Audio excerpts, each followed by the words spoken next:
Pak Dedi kumaha si bapak aing ya, dari lihat di sini dilihatnya dari sosok mana, sisi mana. Gubernur menyebutkan pesantren ancam kena politik, salah. Itu saya simpulkan gubernur tolol. Hei presiden, hei gubernur, hei bupati, jika gak ngerti agama jangan ngomong agama, kiai jangan ngomong politik. Kaing berarti lamun kitu gelut jeung aing masuk. Saya mendukung pemerintahan sah, Fauzan mendukung pemerintahan sah, NU mendukung pemerintahan sah, tapi catat kepada semua pejabat, nggak bisa kau bekerja tanpa beserta dengan ulama. Saya selalu sampaikan, bapak namanya anaknya ulama, ya ulama. Bapaknya ulama, anaknya monyet, ya monyet. Keberbicara Aceng mestinya tahu diri. Aceng itu bukan anaknya kiai punten, bisa ayah orang luar nucan apal. Oh, Ari Aceng teh ajengan putra kiai. Lain cerita dengan Gus. Kalau Jawa Timur Gus itu lungsuran kiai, putra kiai Gus. Kalau di Garut khususnya Jawa Barat lain anak kiai Aceng. Jadi ayeuna mah seueur Aceng imitasi, Aceng palsu, Aceng KW gitu. Kalau berbicara Aceng itu ya punten, hapunten, itu adalah baik. Saya Cecep Wirarsa dari Universitas Pajajaran. Kalau menurut saya anggota DPR saat ini sangat tidak membanggakan bapak-bapak, ibu-ibu atau cepopong yang di depan. Kenapa? Karena pertama sudah banyak yang tersangkut kasus korupsi dan sudah banyak juga yang mulai dipenjara. Kemudian yang kedua, gaya hidup yang mewah di tengah kesengsaraan rakyat. Dan yang ketiga yang saya sangat tidak sepakat atau tidak setuju, anggota DPR banyak yang berantem sendiri, sibuk ngurusin partainya sendiri. Bisa dilihat dari sidang kemarin, ketika sidang pertama Cepopong yang kehilangan palunya. Menjaga palu sidang saja tidak bisa, apalagi menjaga rakyat kita semua. Terima kasih. Baik, saya membuka kepada 10 perwakilan rakyat. Siapa yang mau pertama menjawab interupsi mahasiswa tadi? Saya duluan karena mau menanggapin Toto. Bang Ruhut duluan. Ya, terima kasih. Singkat saja Bang Ruhut. Pimpinan didaftar aja siapa. Itu ya. Najwa, kita harus berani mengkoreksi diri. Jadi inilah saya mohon, itu yang saya katakan tadi. Duduk di DPR memang kita mewakili partai, tapi ingat kita Dewan Perwakilan Rakyat. Itu yang pertama. Oke. Sudah itu yang kedua. Apa yang dikatakan Adian juga betul. Kenapa 2 bulan ini udah di DPR kok ada Merah Putih dan Indonesia Hebat, saya penyeimbang fraksi Demokrat di tengah. Karena itu, ya, karena itu waktu ribut 2 bulan, saya bilang, nggak malu kita makan gaji buta. Diminta saya mencabut kata-kata, saya tidak cabut. Karena itu jujur saja Najwa, ya, DPR itu harus berani mengkoreksi. Adik kita betul, tapi saya mohon dengan kerendahan hati, kami 560. Yang korupsi paling 10%. Masih banyak yang baik. Yang hadir ini yang baik-baik. Interupsi. Siapa? Mas Arief Suditomo, silakan dari Partai Hanura. Najwa, daripada ngomongin hal-hal yang buruk-buruk, saya ingin kasih contoh. Kenapa kita tadi berfokus pada hal-hal yang sifatnya tidak produktif. Paling tidak hanya ada contoh dari Komisi 1 DPR RI. Target prolegnas, ini baru bulan Maret, kita ada target prolegnas 2015, kita udah full.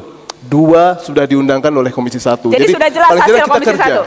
Ya, dan kalau komisi lain belum ada hasilnya, itu berarti karena individu-individunya atau karena dari apa? komisi dan pada dasarnya kesadaran masing-masing individu yang ada di komisi tersebut. Jadi kalau misalnya soal kerja, kita kerja rapat sampai malam dan menghasilkan 2 undang-undang sampai bulan Maret. Ini kita sedang bicara perorangan atau fraksi.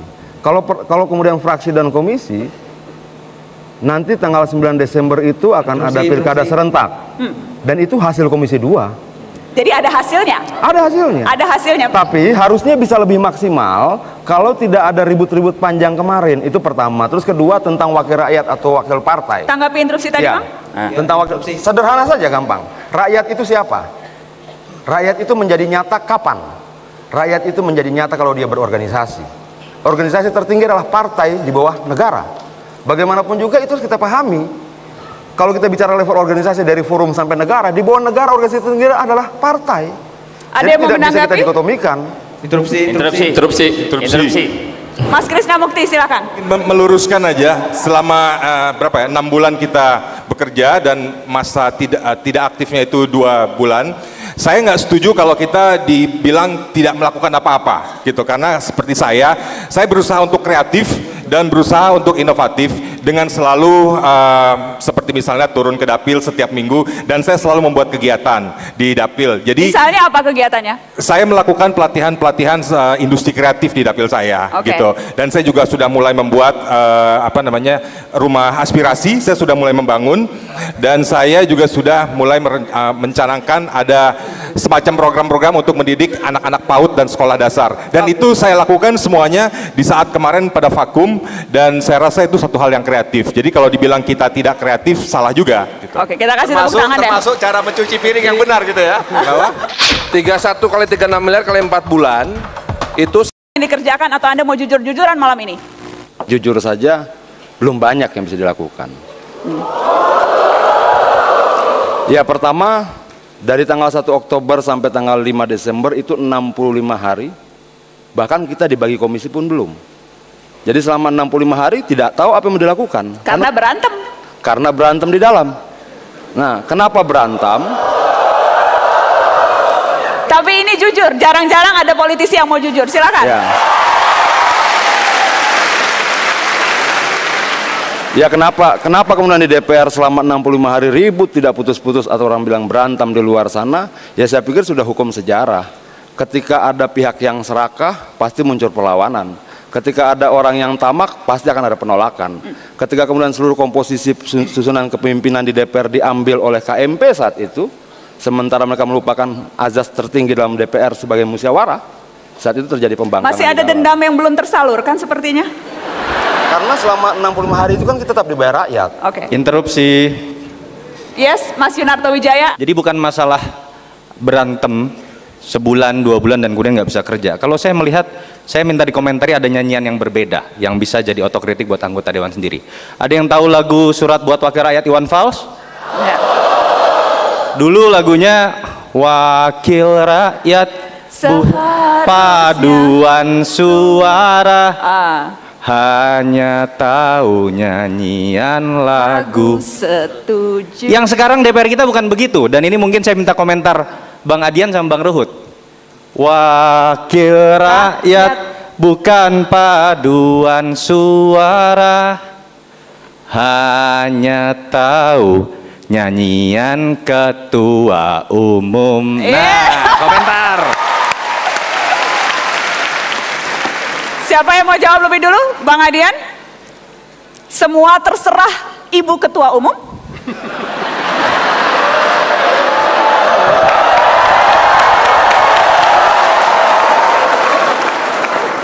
Kalau dibilang semua terserah Ibu Ketua Umum, pasti yang bicara itu bukan orang PDI Perjuangan. Kenapa? Yang saya tahu di PDI Perjuangan tidak seperti itu. Sebelum kita masuk rapat sidang komisi dan sebagainya, kita dikumpulkan, kita bicara tentang apa yang menjadi pemikiran strategis kita dan sebagainya, kita konsultasikan dengan DPP, kita diskusikan sama-sama, kita putuskan. Ketua umum sebagaimana sebuah partai, sebagai seorang ketua umum, dia pasti punya kewenangan lebih. Tapi dia tidak mungkin mencampuri atau intervensi pada hal-hal yang ketika dia anggap tidak memaksa dan genting sifatnya. Tapi kalau kemudian memaksa dan genting, sebagai ketua umum sebuah partai, dia wajib intervensi. Dan wajib didengarkan? Iya, karena bagaimanapun juga kita jadi sedang... wakil rakyat atau wakil partai? Bagaimanapun juga kita sedang... Ya. Karena bagaimanapun juga kita berpartai. Bisa dijawab Bang Adian, wakil rakyat atau wakil partai? Teman-teman mahasiswa di sini pasti berorganisasi. Kita membuat struktur organisasi, kita membuat tingkatan organisasi dan sebagainya. Ketua sebuah organisasi memang harus didengar. Kalau tidak, kita tidak berorganisasi. Kalau mahasiswa tidak berorganisasi, karena surga itu di bawah telapak kaki ibu.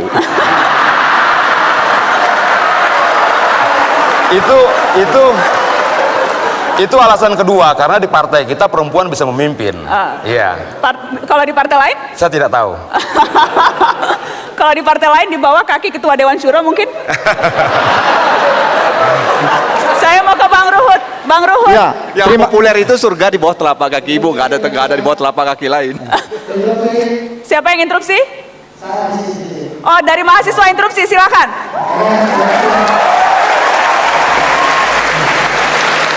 Saya Cecep Irwansyah dari Universitas Pajajaran. Kalau menurut saya anggota DPR saat ini sangat tidak membanggakan bapak-bapak, ibu-ibu atau cepopong yang di depan. Kenapa? Karena pertama sudah banyak yang tersangkut kasus korupsi dan sudah banyak juga yang mulai dipenjara. Kemudian yang kedua, gaya hidup yang mewah di tengah kesengsaraan rakyat. Dan yang ketiga, yang saya sangat tidak sepakat atau tidak setuju, anggota DPR banyak yang berantem sendiri, sibuk ngurusin partainya sendiri. Bisa dilihat dari sidang kemarin, ketika sidang pertama Cepopong yang kehilangan palunya. Menjaga palu sidang saja tidak bisa, apalagi menjaga rakyat kita semua. Terima kasih. Baik. Saya membuka kepada 10 perwakilan rakyat. Siapa yang mau pertama menjawab interupsi mahasiswa tadi? Saya duluan karena mau menanggapin Toto. Bang Ruhut duluan. Ya, terima kasih. Singkat saja Bang Ruhut. Pimpinan didaftar aja siapa. Itu ya. Bang Najwa, kita harus berani mengkoreksi diri. Jadi inilah saya mohon, itu yang saya katakan tadi. Duduk di DPR memang kita mewakili partai, tapi ingat kita Dewan Perwakilan Rakyat. Itu yang pertama. Oke. Sudah itu yang kedua. Apa yang dikatakan Adian juga betul. Kenapa 2 bulan ini udah di DPR kok ada merah putih dan Indonesia hebat. Saya penyeimbang fraksi Demokrat di tengah. Karena itu, ya, karena itu. Waktu ribut 2 bulan, saya bilang, nggak malu kita makan gaji buta. Diminta saya mencabut kata-kata, saya tidak cabut. Karena itu, jujur saja Najwa, ya, DPR itu harus berani mengkoreksi. Adik kita betul, tapi saya mohon dengan kerendahan hati, kami 560. Yang korupsi paling 10%. Masih banyak yang baik. Yang hadir ini yang baik-baik. Yang baik. Siapa? Mas Arief Suditomo, silakan dari Partai Hanura. Najwa, daripada ngomongin hal-hal yang buruk-buruk, saya ingin kasih contoh. Kenapa kita tadi berfokus pada hal-hal yang sifatnya tidak produktif. Paling tidak hanya ada contoh dari Komisi 1 DPR RI. Target prolegnas, ini baru bulan Maret, kita ada target prolegnas 2015, kita udah full.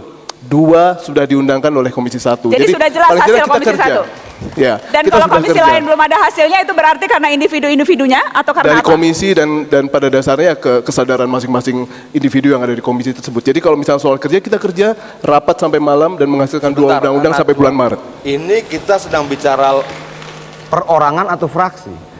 Kalau kemudian fraksi dan komisi, nanti tanggal 9 Desember itu akan ada pilkada serentak. Dan itu hasil Komisi 2. Jadi ada hasilnya? Ada hasilnya. Ada hasilnya. Tapi harusnya bisa lebih maksimal kalau tidak ada ribut-ribut panjang kemarin. Itu pertama. Terus kedua tentang wakil rakyat atau wakil partai. Tanggapi interupsi tadi, ya. Bang? Tentang wakil, sederhana saja, gampang. Rakyat itu siapa? Rakyat itu menjadi nyata kapan? Rakyat itu menjadi nyata kalau dia berorganisasi. Organisasi tertinggi adalah partai di bawah negara. Bagaimanapun juga itu harus kita pahami.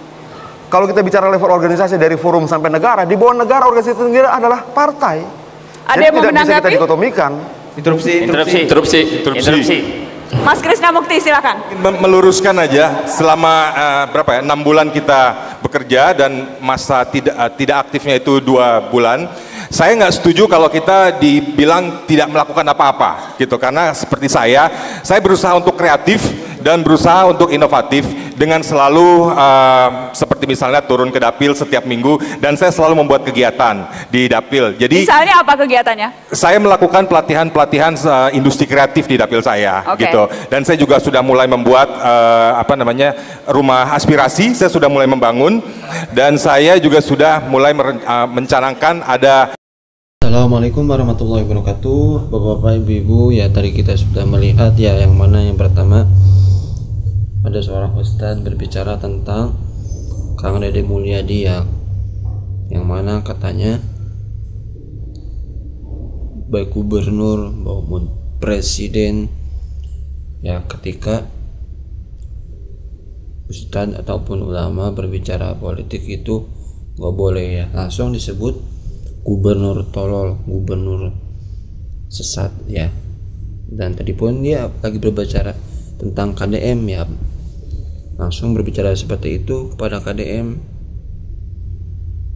Ya harusnya lebih disaring lagi bahasanya gitu ya, jangan sampai menyebut KDM tolol lah ya.